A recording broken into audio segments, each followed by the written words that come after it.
remake ourselves and then remake the universe. What is our history? Sheikh Anta Diop spent a lot of time answering this question because there was a time not long ago when the idea itself of Africans having a history was considered unsound, academically wrong. Now his answer was, not only do we have a history, we are the root of humanity. We were there at the beginning. That is to say that all human beings are kin to us, whether they recognize that or not.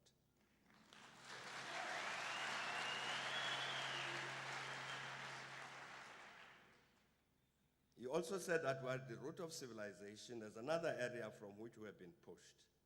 He learned to read the records of ancient Egypt before he was able to assert, no, you people are lying. Now, for centuries, we have been organized according to principles that are completely alien to us, principles of profit and advantage. The greatest African values are principles of justice, of balance, of reciprocity, which the ancient Egyptians called mat. You will not find those principles at work in the great institutions of the modern world. We are people who have suffered from the search for profit. People have come to Africa to buy people, human beings. There are certain resources that should never be sold. If African values were on top of our existence, we would never sell land. We would never sell water. We wouldn't sell the air, the sun, and we wouldn't sell human beings.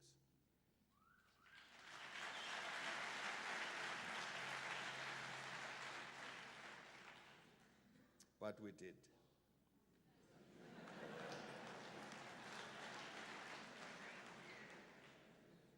And in order to recover our values, we have to go back and know what they are and find ways of affirming them against all the power of the destroyers. Another celebrated African intellectual, Ngugi wa Thiong'o, drew attention to the responsibility of the African intelligentsia to play its role in the making of Africa. When he spoke in 2003, at a conference to mark the 30th anniversary of the establishment of CODESRIA, the Council for the Development of Social Science and Research in Africa, he said that despite the vast natural and human resources, indeed despite the fact that Africa has always provided, albeit unwillingly, resources that have fueled capitalist modernity to its current stage of globalization, Africa gets the rawest deal. This is obvious in the areas of economic and political power, but this is also reflected in the production and consumption of information and knowledge. As in the political and economic fields, Africa has been a player in the production of knowledge. The increase in universities and research centers, though with often shrinking resources, have produced great African producers of knowledge in all fields, such that brilliant sons and daughters of Africa are to be found in all the universities of the world. CODESRIA is reflective of the vitality of intellectual production in Africa and by Africans all over the world. Has this vitality resulted in the enhancement of a scientific and democratic intellectual culture? Are African intellectuals and their production really connected to the continent? Even from a cursory glance at the situation, it is clear that there is a discrepancy between the quality and the quantity of this production of knowledge and the quality and quantity of its consumption by the general populace. Ours has been a case of trickle-down knowledge, a variation of the theory of trickle-down economics, a character of capitalist modernity, reflected most particularly in its colonial manifestation, which of course is the root base of modern education in Africa. And here I'm talking of social production and consumption of knowledge and information in the whole realm of thought, from the literary to the scientific. Since our very mandate as the African producers of knowledge is to connect with the continent, it behoves us continually to re-examine our entire colonial heritage, which includes the theory and practice of trickle-down knowledge. This means, in effect, our having to continually examine our relationship to European memory in the organization of knowledge, unquote. Thus did Ngugi, as did Arma and Tiosoga before them, challenge the African intelligentsia to understand that their very mandate as African producers of knowledge is to connect with the continent precisely to act as a motive force for the renaissance of Africa. From this, it must follow that one of the tasks of this renaissance, which would enable us to give the positive reply to the question, can Africa claim the 21st century, must be the cultivation and nurturing of an African intelligentsia which understands its mandate in the same way that Ngugi understands the mandate of the African producers of knowledge. I believe that in this regard, the African intelligentsia has to understand that it has to carry out a veritable revolution along the entirety of what we might call the knowledge value chain. It must therefore address in a revolutionary manner the integrated continuum described by analysis of African reality and the global context within our continent exists, within which our continent exists and pursues its objectives. The policies relevant to the renaissance of Africa that would seek to transform the reality discovered through analysis, the politics that Africa needs to translate those policies into the required transformative programs, and the institutions that must be put in place to drive the process towards the renaissance of Africa. I'm certain that when it proceeds in this manner, seeking both to understand our reality and to change it, our intelligentsia will rediscover its mission as a vital agent of change, obliged critically to re-examine the plethora of ideas emanating from elsewhere about our condition and our future, including what have become standard prescriptions about such matters as the democratic construct, the role of the state and civil society, good governance, the market economy, and Africa's relations with the rest of the world. Thus, should we depend on our intelligentsia as our educators, and no longer mere conveyor belts of knowledge generated by others outside our continent about ourselves and what we need to do to change our reality.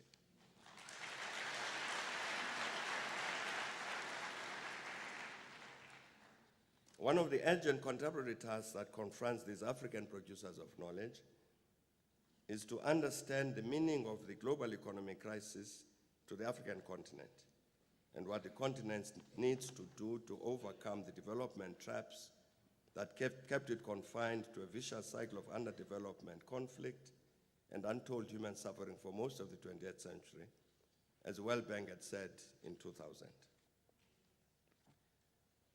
The second major point I'd like to make with regard to Africa's challenge to claim the 21st century is that the continent has to take the necessary steps to ensure that it occupies its rightful place within the global community of nations, bearing in mind the ineluctable process of globalization. This means that Africa must practically regain its right to determine its destiny and use this right to achieve the objective of the all-round upliftment of the African masses. In June 2000, we attended the meeting of the European Council, the EU summit meeting held in Feira in Portugal. The central objective of our mission at this meeting was to mobilize the EU to support what ultimately became the new Partnership for Africa's Development, NEPAD. Immediately prior to our interaction with the EU heads of state and government, we held discussions with the leadership of the European Commission. These leaders of the EU Commission surprised us with an unexpected message about the attitude of the EU towards Africa.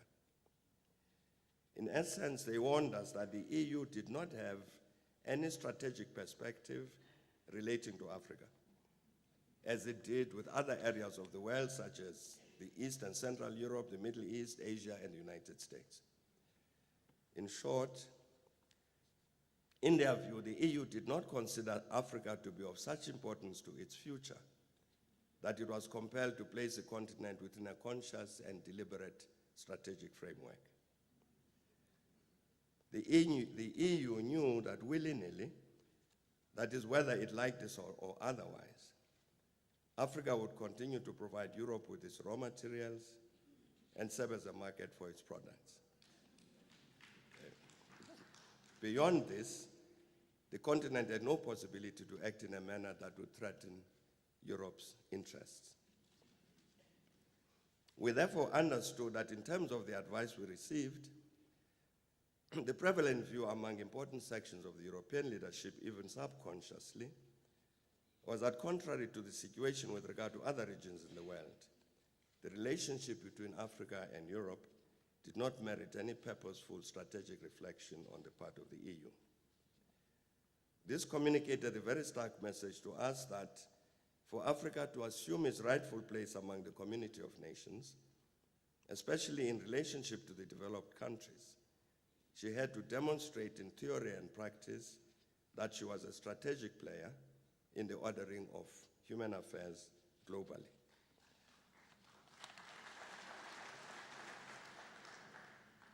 Thus would we defeat the pernicious view that Africa was but a helpless appendage to the rest of humanity, condemned to survival as an object of pity and benevolent charity and contempt, and the actions that derive from this perspective.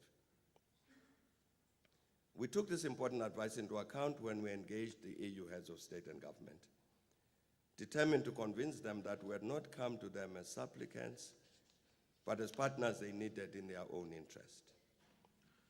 In the result, the final communique of the European Council said that the European Council, agreeing with the challenges facing the African continent, agreeing that the challenges facing the African continent require extraordinary and sustained efforts by the countries of Africa, helped by strong international engagement and cooperation, reaffirmed its willingness to continue to support measures aimed at rapid economic growth and sustainable development. This will only be possible in a proper environment of peace, of democracy, of respect for human rights, and the rule of law. Understanding the strategic imperative facing the EU, the then President of the European Commission, Romano Prodi, said in 2003 that the Africans are not asking Europe or the United States for charity. What I hear from my African colleagues is a clear appeal to the rich countries to put policies in place that will allow Africa's peoples to take their destiny in their own hands.